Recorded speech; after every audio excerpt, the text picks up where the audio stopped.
Good morning, everyone. Morning. All right, if you would do me a favor and turn to Psalm 141. Psalm 141. We have no special title this week, other than The End. As everyone said, we're to the end of the Psalms as we are moving into Matthew next week. This is one of those weeks where there's a lot going on, getting ready for the start of school. We have a program at 3 o'clock today. I'm going to be sitting at the table, and so getting things printed and ordered and done has left me pretty tired. And so I'm just going to walk through the Word this morning, noting some things that I hope will bless us all, and the lesson will be yours. I often say that accompanied by a commitment to keep it brief, but I've broken that enough times, so now let's just walk through the Word. All right, Psalm 141, The End, and one of the themes we've been seeing through these last few Psalms is that whole concept that Jesus used to sum up the greatest principle of the law when asked in a number of the Gospels. Lord, what's the greatest command? Love the Lord your God with all your heart, your mind, and in some translations it'll say your soul and your strength. We've been isolating on the heart, the mind, and the strength, and we're going to see those same things come up in Psalm 141 as we move through this song of praise. Beginning at verse 1. O Lord, I call upon you. Hasten to me. Give ear to my voice when I call to you. Let my prayer be counted as incense before you, and in the lifting up of my hands as the evening sacrifice. Set a guard, O Lord, over my mouth. Keep watch over the door of my lips. And that's the first place I pause this week, just for me, right? Because one of the most important times to set a guard over your lips is when you're tired, right? When you've seen folks juggling just as a whole side issue. Every now and again I used to think, maybe if I could start off with 2 and then work my way up to 3. The thing that's really impressive about juggling is the more balls or things that they can juggle, that's really the test of the talent, right? But one of the things that, as I've gotten into athletics, I was an athlete way back when, now you said I confessed I'm an old man, right? Way back when I was an athlete, one of the things they used to do to test us would be to ask us questions when we were under physical stress. And of course, it was tougher to answer questions when you're suffering than it is when you're just kind of casually being thrown softballs. And so when we're looking at this principle, when we say set a guard over my mouth, the whole thing is, look, it's easy enough for me to stumble when I'm just sitting in front of my computer. We said during class today, don't just set a guard over my mouth. Lord, please set a guard over my keyboard. Why? Because some of the ways I embarrass myself now are opened up to what we would call libel. You write it, you don't think about it, you send it, and now damage control, right? So the problem is, one of the pieces of wisdom in this one request from God. It kind of reminds me of Solomon. Solomon could have asked for anything, riches, honor. He just wanted the wisdom to be able to govern the people correctly. In a lot of ways, this is, once again, a Psalm of David we're circling back to, as John recognized this morning in class. It literally says, the Psalms of David are ended at Psalm 72, but it's kind of like me promising a short sermon. Not really. Because we're back to David. And much like his son prayed for wisdom, he's like, Lord, help me avoid the days and the years lost to damage control. All the things I have to do to try to repair relationships that are damaged because of something I said or wrote and didn't possibly or properly guard. See, because it's one thing for me to try to guard my mouth on my own. There's some things I really wouldn't care. I meant that, and I'd say it again. But he's praying for God, right, to set a guard over the door to my mouth, right? Because even after I read that earlier this week, and I was like, yeah, that's probably what I'm going to preach this week. They're like, I'm going to say this, and then I'm going to say that, and then I'm going to spend the next year, if God gives me a year, doing damage control, if it all goes wrong, right? And so it's one thing for me to try to guard my mouth, but there are some things for which we need divine intervention. And this is the wisdom of David at this point. He realizes, look, there are some times, John, you recognized in class today, David wanted to get back at his enemies. And even though he was a man of the sword, the first thing to jump off a lot of times is the tongue. And one of his wives came about. Why? Because Abigail, he was wise enough to listen to the intervention of someone who came in peace in a time when he was mounting up for war because he had had enough, right? And there are times when we really have had enough. It's not so much when we're just mad about something we're on our high horse about. It's really probably we're in our most danger when we really are going through it and it's not right and we're full and it is time for somebody to step in. And like we've seen in so many of these Psalms, how long, O Lord? It's in those times or those periods of waiting when it can be difficult for us to guard our own mouths. And so God might not always send us an Abigail. So we have to pray on our own to have a close enough relationship with him that we're not simply praying, God, help set a guard over my mouth. One of the things you also noticed as we were reviewing the Psalms this morning, Psalm 119, one of the longest Psalms in the Bible, I always used to chalk it up to David. Don't know, it's not ascribed, but it's somebody who's constantly meditating on the word for an effective purpose, we've said before. Not just vain pride and memorization, but someone who has now made it second nature to understand the things that God wants done and the things he wants us to take a pause on.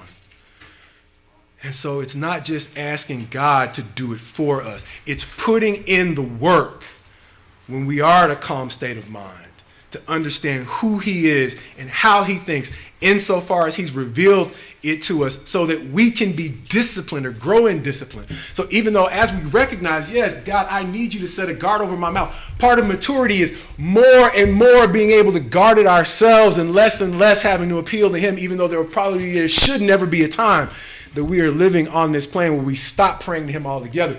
We still should show signs of growth and maturity, and that only comes by understanding his ways. And that's one of the things that this psalm, which seems to sum up so many of the things that we've studied throughout the Psalms, is going to go into later on. He's going to talk about, help me to understand your ways, because David, as a man who's maturing, understands the need not only to call on God, as he stated in the very first verse, "O Lord, I call upon you." That's a familiar theme throughout the Psalms, calling on the Lord. One of the things that we said differentiated David from other kings is that before he went to war, he had somebody at least put on the ephod. He consulted the priest and asked directly from God's prophets, should I go forward or should I stay?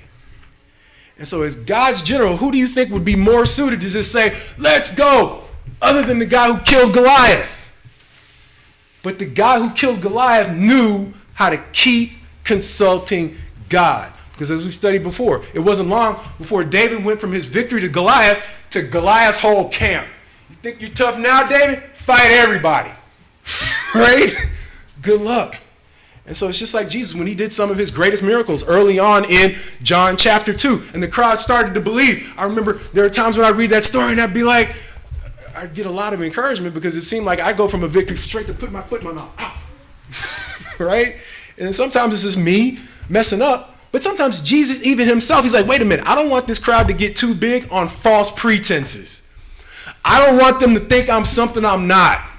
And so right after he turned the water to wine and started getting that big following in John 2, he's flipping over tables in the temple, right? Because he's like, you need to know who I really am. And he's not a man of violence, but I am a man of righteousness and purity. And I'm not trying to create a following just so I can have people around me. I'm trying to have a following of people who are sincerely focused on who God is and what he wants us to do. And so sometimes it's not an excuse for the times when I do put my foot in my mouth after I've had a success, but insofar as I am being candid about what God wants from me, it's not the following I should gain an attachment to in my moments of success. It's always making sure that the people I have with me are in the same mind and the same heart and headed in the same direction. Why? Because if we're not, we're headed for just a division later on anyway, because we're in danger of being in relationship on false pretense, right? And so one of the things we have to guard against in asking God to set a guard over our mouth is not necessarily saying things that are offensive, but it's flattery. Why do I say that? Please turn forward with me to Proverbs. Proverbs, I think it's the 28th chapter.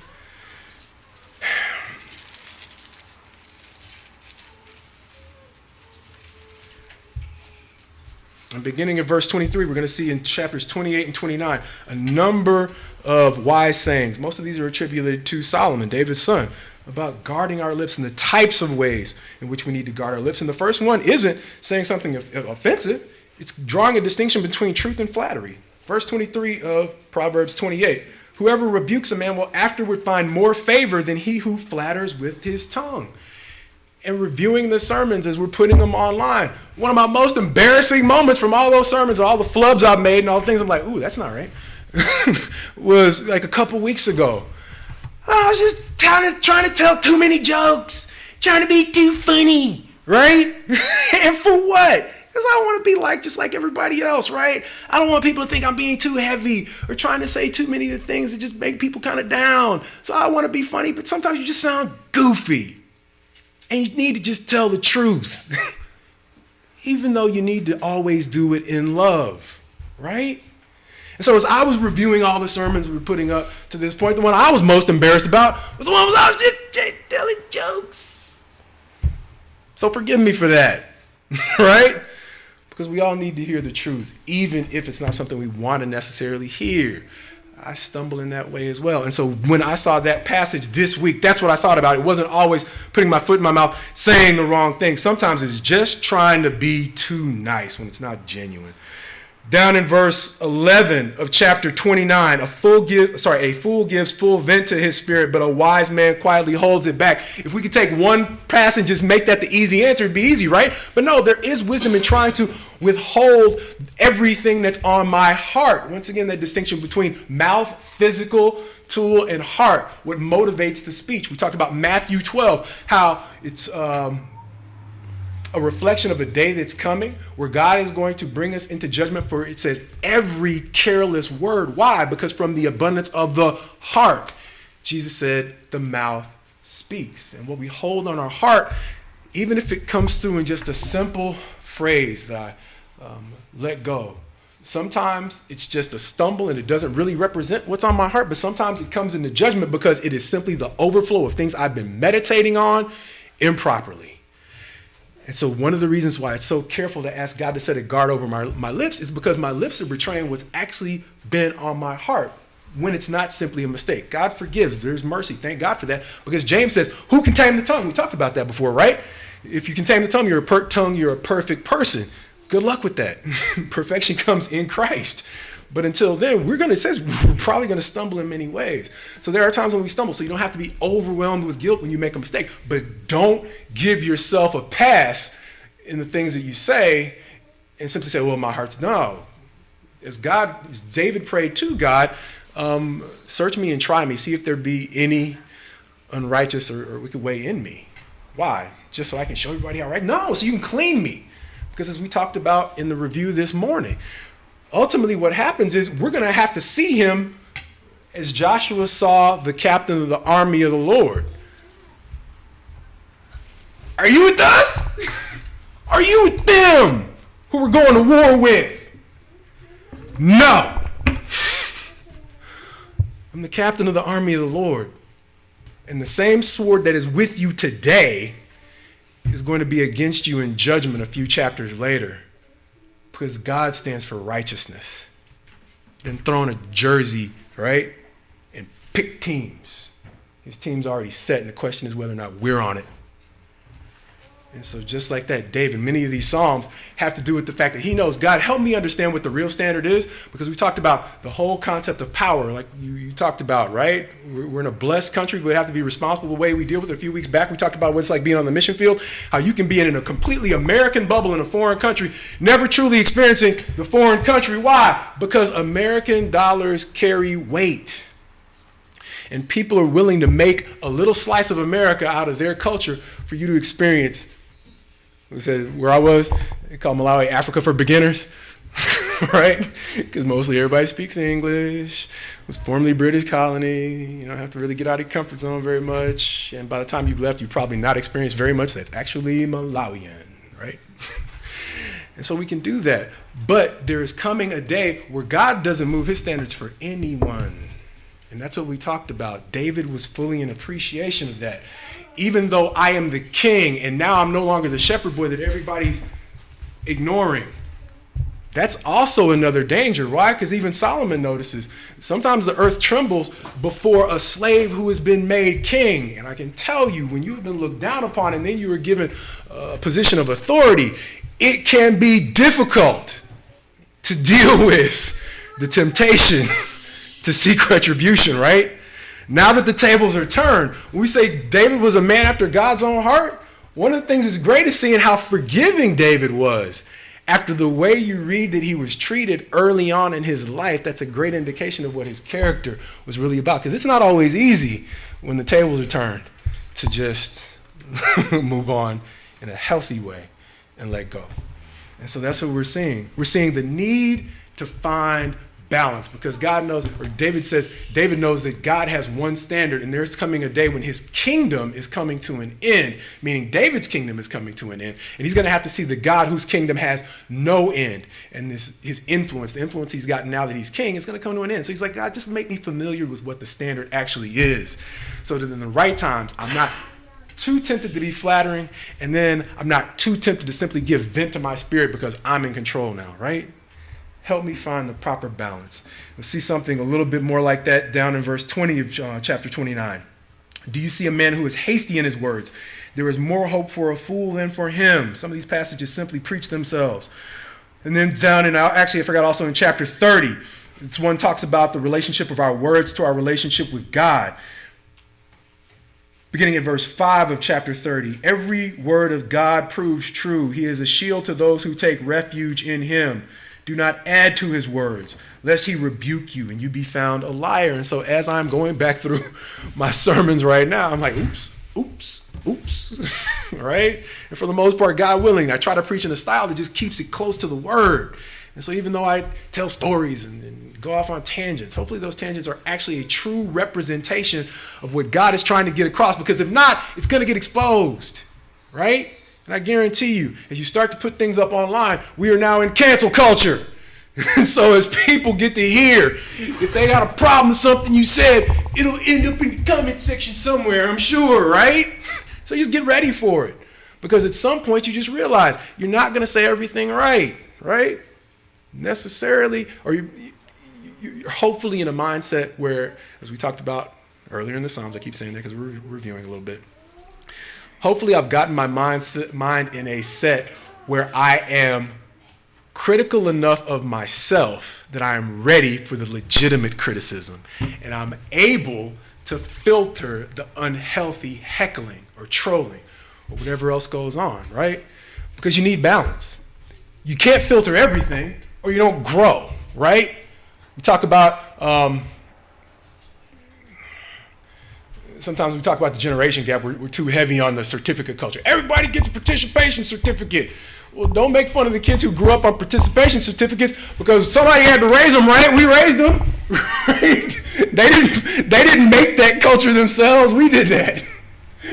And so ultimately, it doesn't. We all realize that when you have to finally go in the workplace and you can't have, we talked about one of the books, the secular books they had us read before we went out on the mission field, was The 5 Dysfunctions of a Team.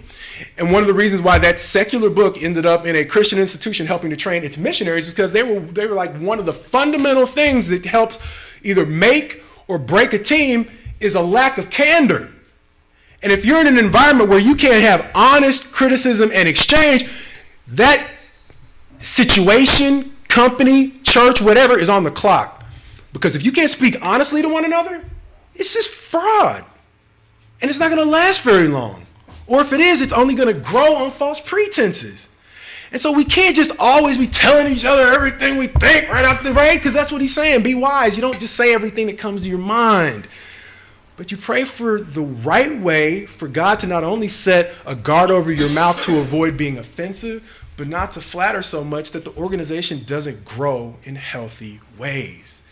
And so when we're talking about some of the reasons why we can often see divisions in the church and in the world, a lot of it has to do with we're mixing. I've said this before. If you're listening on tape, you probably heard me say it. Sorry, but we have folks here who haven't heard me talk before, so I have to put it in context. We just have this thing where in school we learned back when we were yay high, there's fact and there's opinion, and they're different. And when you start to mix them and then relabel the mix as fact, that's when we start to get into trouble. If we're honest about what's fact and what's opinion, it's easier for us to come to an agreement about what we know and what we just believe, no matter how strongly we feel it. If we can acknowledge that our feelings are optional, even though they're important, but they aren't fact, then we're in a much better position to at least begin to reach agreement, right? And so that's what we're talking about here. Because ultimately, when this passage is talking about that whole concept of every word of God proving true, he is a shield to those who take refuge in him. You know I'm not going to talk about refuge again because I mentioned it best about every week for the first few weeks we were in the Psalms, but don't add to his words because there's a certain point where he steps in and sorts out the dispute, right? Like Jesus said in the Sermon on the Mount, I'm not really all that concerned about your gift if you still have a problem with your brother and sister. So if you know you've got a problem with your brother, on the way to the altar to give me your gift, the gift I want first is reconciliation. Go make peace with your brother and sister before you bring me your stuff. Because the cattle on 1,000 hills are mine. I don't care about your stuff. I care about the peace. And so he says, make the peace first. Why? Because if we are fighting or squabbling over words that are really just opinions and aren't fact, he says, lest he rebuke you and you be found a liar. Ultimately, there's coming a day, and that's what these wise writers realize, where the standard isn't going to change. And if we can't work it out, God will, right? You know, we've talked plenty about how the Bible talks about a final judgment day, but in a lot of ways, we kind of are tempted to sleep on all the little hints of righteous judgment that God gives us along the way to that final judgment. See, the Revelation talks about large catastrophes and things that seems like it would be easy to see and interpret as they begin to happen. But then there are these smaller periods of judgment where things happen and they can seem like they're really huge at the time, but once life goes back to normal, it's so easy to forget how catastrophic that major news event seemed as we move on about our business and enter into another major news event. And as long as life goes back to normal, we keep moving on, and you know the cycle. We talked about it before. And the danger is this. There are times when those major events follow a pattern, especially when you begin to understand who God is and why he steps in. And ultimately, the danger is lacking an understanding of the pattern because we become so addicted to comfort. And as long as God brings us back to a place of immediate rest, then we don't really care about the justice or injustice or the unrighteousness in a certain situation. And a lot of times what happens is when we talk about our heart, it exposes what's really on our heart. There was a portion of time we talked about the whole need for us to understand what God is doing in this sorting out process when he talks about final judgment. And on his right hand at final judgment are those he's going to herd as sheep, and on his left there are those he's going to herd as goats. And what he's really doing in a lot of ways is simply sorting out those who wanted Jesus for what he had versus those who wanted Jesus for who he is. Goes back to the lesson in the book of John when the folks followed him after he gave them the loaves. And they didn't really care about the lesson. They didn't care about his character. They didn't care about his principles. They just wanted more stuff to eat. And that's the pattern that we've seen before. I know I preached it before, y'all. I'm sorry, but I'm trying to. So bear with me. And I'll move on quickly. But ultimately, that's what he's doing. He's sorting out of people who just want him for the good times. And he's looking for people who are looking at the patterns of what he's doing. We're going into game season right now, and I'm starting to make two-a-days references for the football season, right? Because as coaches have film time, and one of the things that's so difficult about being a college athlete is it competes with your time for study. And so you don't just have your time on the field. You don't just have your time in the weight room. You don't just have your time in meeting in your position groups. You got film study where you're studying the tendencies of the other team. What kinds of things are they doing? And more importantly than the other team's tendencies, if you don't know your own playbook, it's going to be hard for the coach to keep cutting out exceptions if you're running the wrong way no matter how gifted you are. And so if we get that in football season, how much more do we need to get that in the sense that when God is creating situations, whether you believe his hand is directly in these events or not, if we're paying attention to what his word says, sometimes we will have a better understanding of whether or not these things are simply coincidences or whether or not they are following a pattern that is trying to get our attention and say, it's time to rethink your ways. Brother talked not too long ago from the book of, is it Nahum? No, it's not Nahum. I'm sorry. One of the minor prophets who says, consider your ways. Clearly didn't study that this week. But we'll go back in our personal times of study.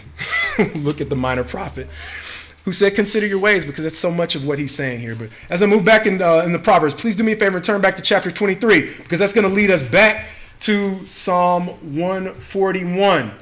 If we look at another thing that he is warning or asking God to help him carefully observe. Verse 1 of chapter 23. When you sit down to eat with the ruler, observe carefully what is before you and put a knife to your throat if you are given to appetite. Do not desire his delicacies, for they are deceptive food. Why is that? I'm not sure, but maybe if we look down to verse 6, we'll get another indication. Do not eat the bread of a man who is stingy. Do not desire his delicacies, for he is like one who is inwardly calculating. Eat and drink, he says to you, but his heart is not with you. You will vomit up the morsels that you have eaten and wasted your pleasant words. Ultimately, understand this. One of the things he's going to say when we get back to the psalm is you have to understand the heart of the people with whom you're partnering. Why is that?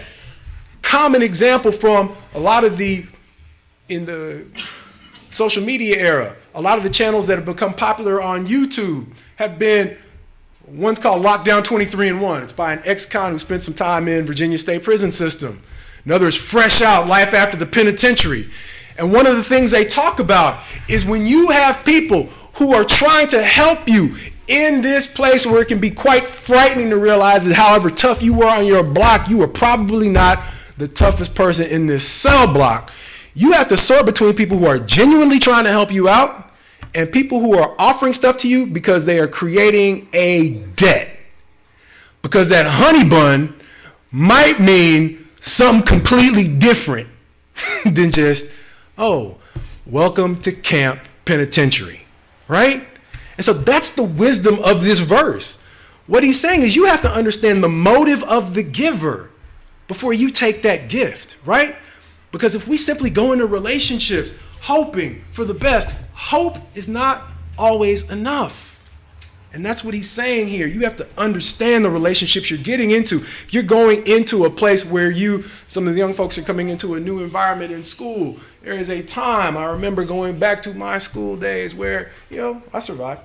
But some of this wisdom I would have liked to have had before I began to make friends with people who in a few months or weeks weren't going to be my buddies. Because I didn't do a character assessment, right? To understand we were really on the same page. If his heart or her heart was really with me, right? And then I do have those friendships who have lasted surprisingly throughout the years. To this day, we are not just connected on social media, we are still, it feels like friends, right? And those are the ones that help me understand over time, what is a real friendship about? Some of those people were the only people to reach out when I was over on the mission field. People who weren't in the church, but saw the work that we were doing and realized that they had a common interest in what we were doing. And so if I'm praying for folks in terms of, evangelistically, I'm thinking of what can we do? I'm obviously thinking of people who see God's work, and even if they aren't comfortable in church yet, are completely on the same page with something God has simply told me to do. Those are the enduring principles. So when you're meditating on the word, it's not just for memory verses. It's so you can understand when you walk into a room, who is likely to be your legitimate friend and who do you really need to watch your back around? See, these are psychological principles. Why? Because if you look at, and I know sometimes I go too far in the sciences, but like I say, insofar as science agrees with the word, we have nothing to argue about. It's once we begin to come into conflict between what God has told us and what scientific wisdom is, then we can start to talk about our differences. But psych science, to the degree it's trustworthy, talks about character disorders. And one of the fundamental principles of character disorders are, one, a lack of empathy, a habitual tendency to lie, and then often this strange charisma that attracts people. Why? Because how do you really attract people in if all you're ever doing is being mean? So what you have to do is much like that person who's going into a prison, you have to understand how to see through kindness, for lack of a better term, because not all kindness is created equal. It doesn't all come from the same place. And some of this wisdom is designed to keep you from the heartache of relationships that on the front end seem great, but don't end up in, like we said, we got folks who are blessed who have married well, but don't end up in a healthy marriage, right? Because what we're looking for on the front end is relationship and marriage for whatever it is, whether it's in the church, in business relationships, in school, or in the nuptials. We're looking for relationships that last. At least that's what I think we're looking for. And so with that, when he says be careful of those delicacies, whether it's from a private individual or a ruler who's invited you to dinner, make sure you do the character assessment. That points us back to Psalm 140, Psalm 141, Psalm 141. When in verse 4 of Psalm 141, he says, do not let my heart incline to any evil, to busy myself with wicked deeds, in company with men who work iniquity, and let me not eat of their delicacies. And that's the exact, it seems like the similar or same principle that his son was talking about. And the beautiful thing between David and Solomon is you see two great kings in succession. And so David seemed like he was more a man of action. Solomon was blessed with coming into a kingdom in which his father had basically established peace. He had fought all the hot wars. He simply inherited something where he was then able to build the temple and move the nation forward and lead it into a period of prosperity. But you see these two men speaking the same thing in many ways. And that's what you see in a healthy organization. On the godly things, you're speaking the same things, even if we have differences of opinions on the things that don't matter, right?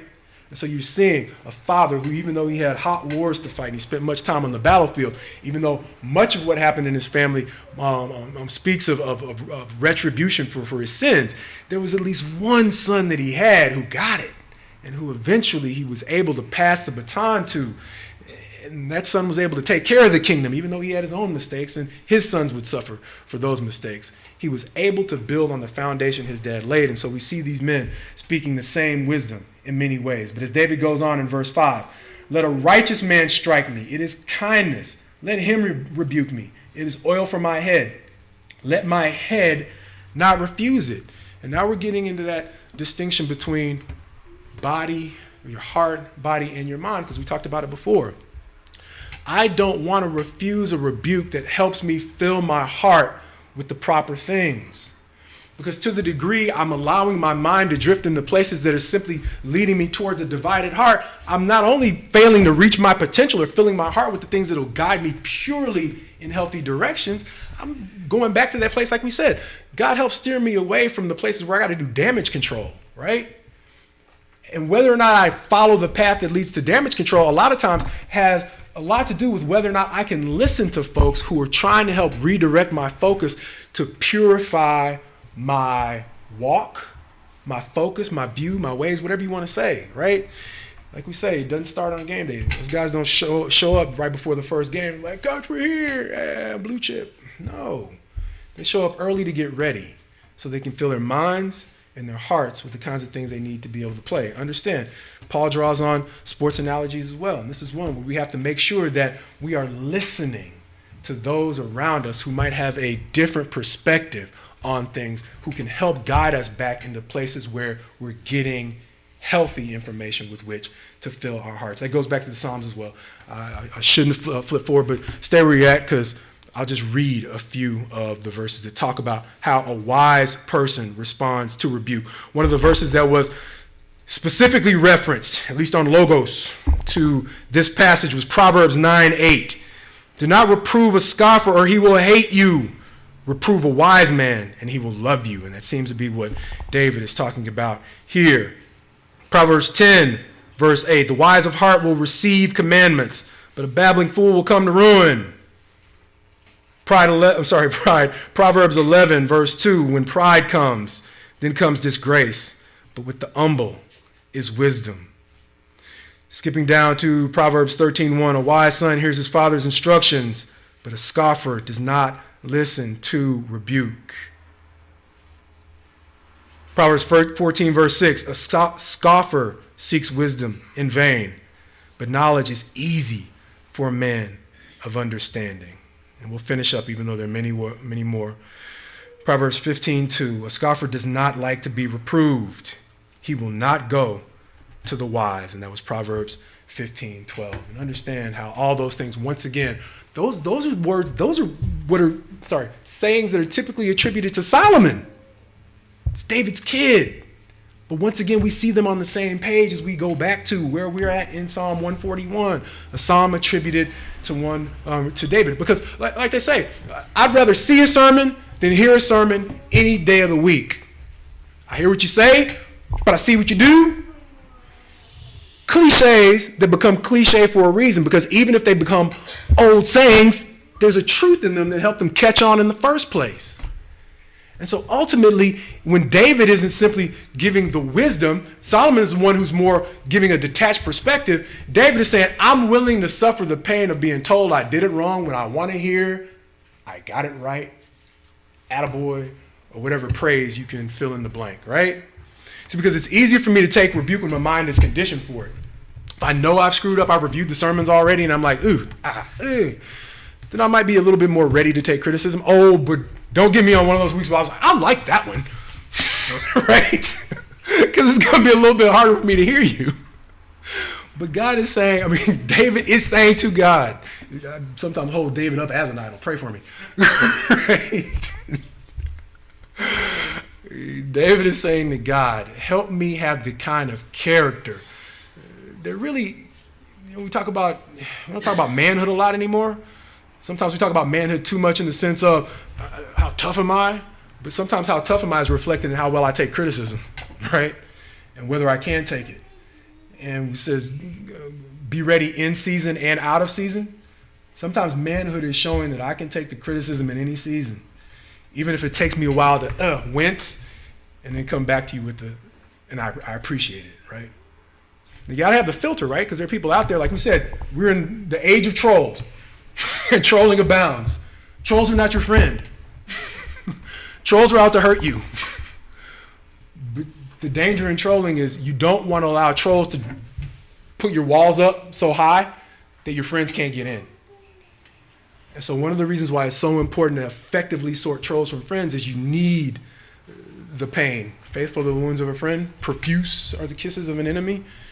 You still need your friends every now and again in the season. Not all the time, because we all need to praise. We need praise. We need affirmation. We need love. But sometimes love comes with, as we said before, the truth that doesn't always feel so good. And so David says, at the end of verse 5, let my head not refuse it. If my prayer is continually against their evil deeds, when their judges are thrown over the cliff, they shall hear my words, for they are pleasant. And that harkens back to Psalm 120. When David says, we are for peace, but when I speak peace, they want war. We talked about this a few weeks ago. There are situations in which we know, we talked about it in class this morning.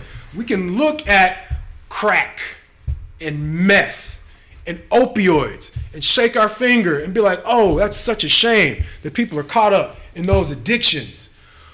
But one of the spiritual addictions that may be just as toxic is power.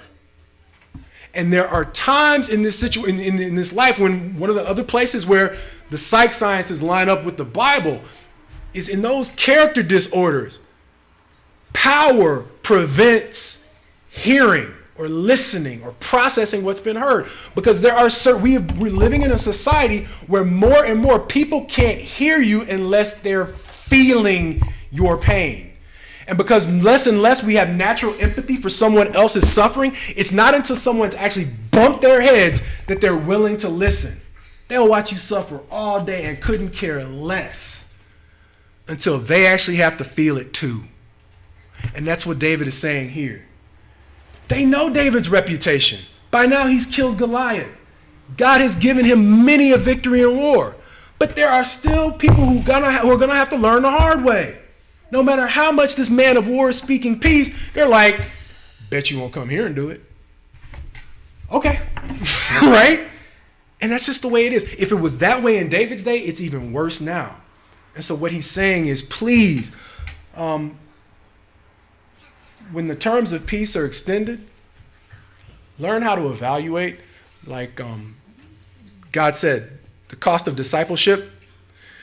What king going out to battle with 1,000 doesn't evaluate to find out whether or not he can really win a battle against an army of 10,000? He's simply saying, just put the Bible aside, just take practical stock of whether or not you can really, or whether you really need to go fight this battle to understand that this probably isn't a great one to engage in. And so David is lamenting those who won't listen, who won't count the cost and rush into battle simply because it hasn't happened to them yet. I got a chance to talk to one of the professors over at the University of Idaho not too long ago, and we talked about something and we just both reached the conclusion. It was reflective of the death of empathy, meaning it was a conflict that was taking place because one person simply thought they could get away with it and didn't have to empathize with the person who seemed like they were on the short end of the negotiation, the deal, the situation.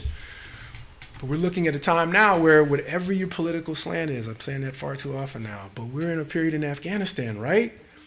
Where that nation is known as the graveyard of empires.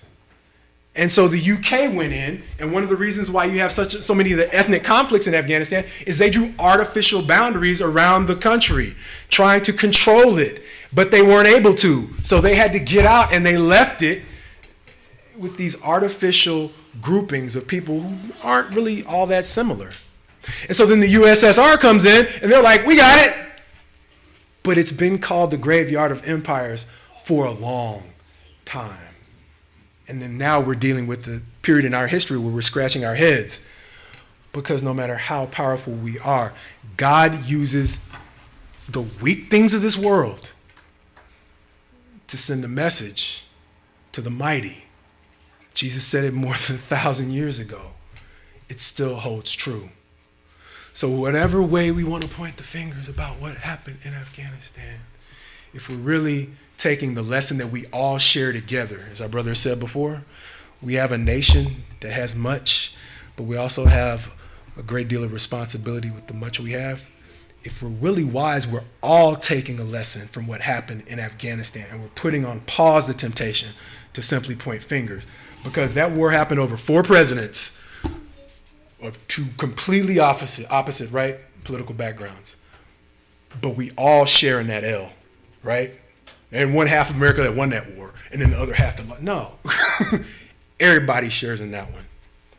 And so when we look at passages like this, the beauty of David, like we said, before he went out to war, no matter how many Goliaths he slew, he always looked back to God to see what is it that I should do at this moment. And when he didn't, the census, he got right back into trouble. But that's all right, because there's redemption. He notices that when their judges are thrown off a cliff in verse 6, that's when they'll finally listen. But then he draws a contrast in the things that he's learned through his own mistakes. Verse 8.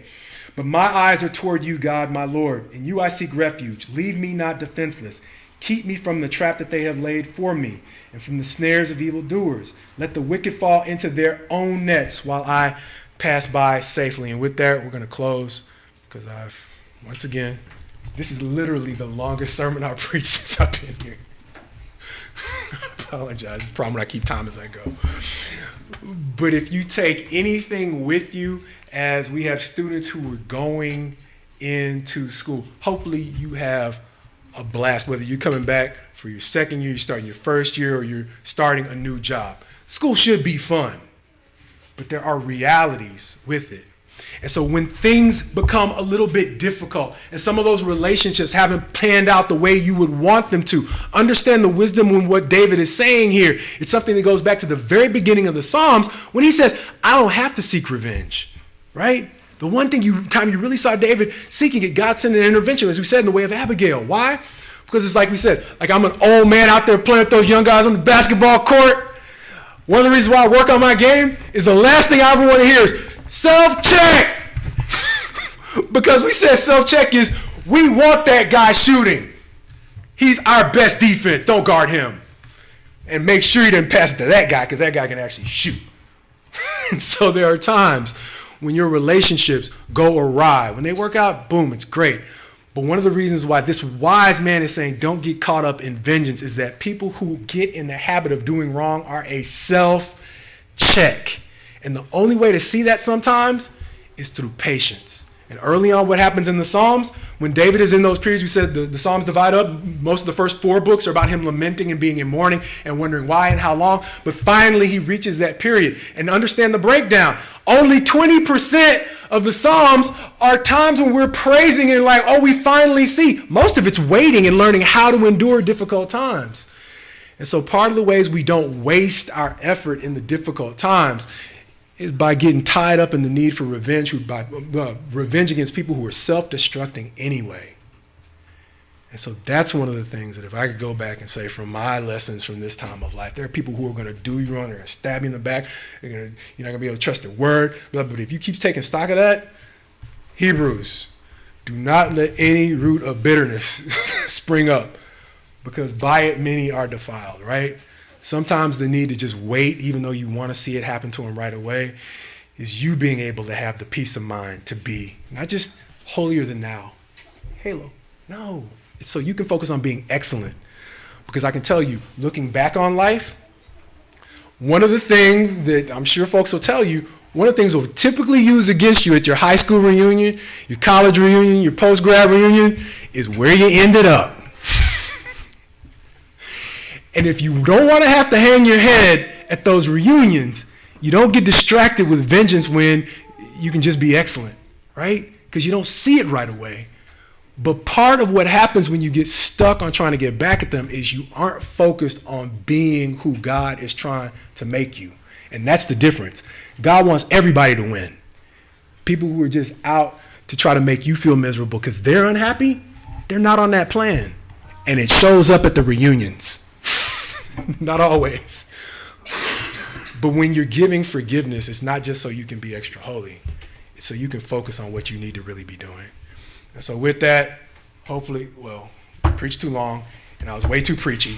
So hopefully y'all come back. If not, you can get the sermons online. So thank you all for being patient.